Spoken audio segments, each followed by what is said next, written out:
Good morning! Today, gagawa tayo ng malunggay and saluyot with tofu. Gisahin muna natin ang sibuyas, bawang, and the tofu. Next, ilagay natin ang saluyot.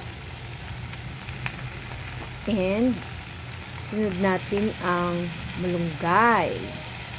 Yan, napaka-healthy pagkain natin ngayon.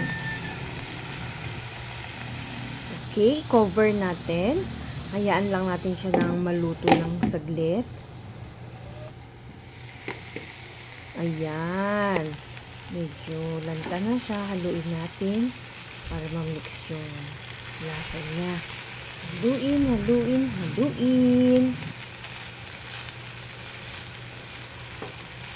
Okay, luto na to. Okay na, ready na to eat. Napaka-healthy ng food na to. Happy eating! Ay! Naalala ko nga pala, nagpakulo din ako ng malunggay. So, ito na ang ating iinumin ngayong umaga. At ito naman ang ating breakfast. Let's go! Let's eat!